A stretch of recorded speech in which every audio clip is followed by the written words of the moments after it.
Well, Philadelphia. So we're moving along. We're moving through. Last night, I did the video on Ottawa. Ottawa's a whole unique case. Philadelphia kind of is too, because Philadelphia tends to finish in the playoffs, out of the playoffs, in the playoffs, out of the playoffs. Next year, they're supposed to go back to the playoffs, right? And a lot of what happened this year is on them not getting rid of Dave Haxtell sooner. Haxtell, 12-15-4 as coach before he was fired on December 15th after a 5-1 loss against the Vancouver Canucks. Lose to the Canucks, you're fired. It's the thing. They finished with a record of 37-37-8, which means that Scott Gordon's record was not strong enough that they would have made the playoffs anyways. They were only 3 games above 500 with him as coach, and they really faded badly down the stretch. But I think part of that was that they'd worked so hard to get themselves back into the conversation. I think they were gassed. But it is a drop of 16 points from where they were last season. So do we expect them to get back? I kind of do. I think there's enough talent here to do it, and I think there's enough guys who had down seasons that they have to have better seasons next year. And what's interesting is, so now we've got Alain Vigneault, and Vigneault is known for getting teams to the playoffs. And Vigneault's known for having pretty good teams in the playoffs too, like usually getting out of the first round. He's a pretty good coach. I got frustrated with him in Vancouver at times because I felt that he didn't adjust. So if there was a momentum shift against his team, he didn't necessarily adjust his lines or his strategies, and then you'd watch as they just tumbled out. But at least they got there, and they usually got out of the first round. And the good news for Vigneault is the cap hit right now of all the players on the team totals to $47.8 million out of potentially an $83 million cap. We don't have the number yet from the NHL, but it could very well be as high as $83 million next year. And since they went pretty much to the highest level they could this year with the cap, I don't see any reason why they won't next year as they go into negotiations with the players. And what better way to say, hey, we're poor than put the salary cap up as high as you can, and then, look, we're not making enough money. Anyways, UFAs. There are some UFAs. 4 of them are goaltenders, though. Cam Talbot, Brian Elliott, Mike McKenna, and Michael Neuwirth are all unrestricted free agents this summer. Does Philly try to keep Talbot? I don't think Elliott comes back. I don't think Neuwirth or McKenna come back. So McKenna will probably find another franchise to play for this coming year. We've discussed Mike McKenna before and how he tends to kind of bounce around, and you kind of feel bad for him.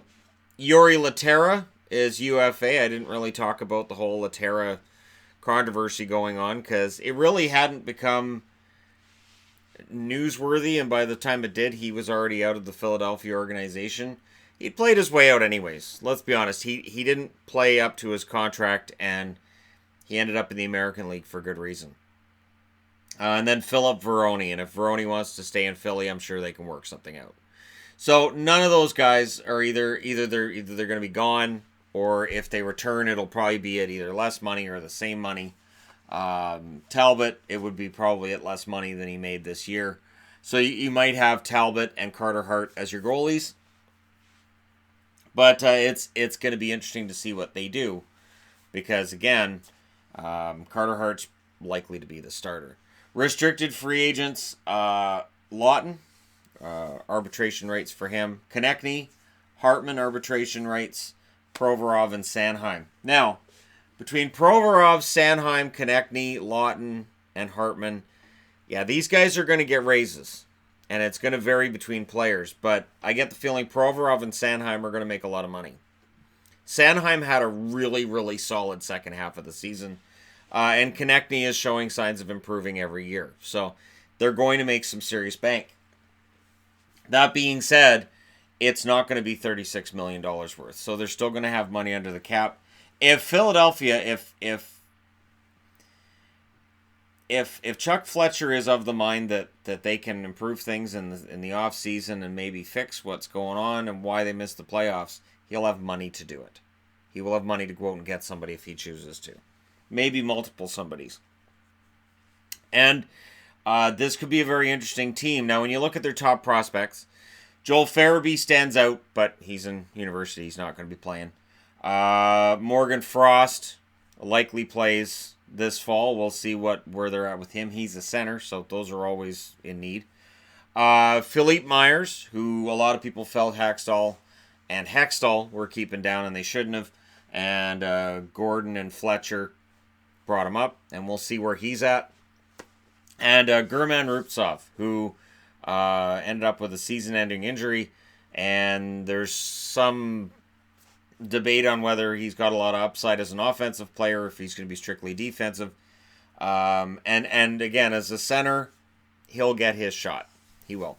But when you talk about this team, and you talk about where they missed the playoffs, after they bring in Gordon, they then went into a bit of a dive. December 22nd to January 8th, they lost 9 out of 10. It became losing 10 out of 12. And when you look at where they're at, yeah, that plays a large role right there. And you combine that with then they had a slide at the end of the season where it was clear they weren't going to make it.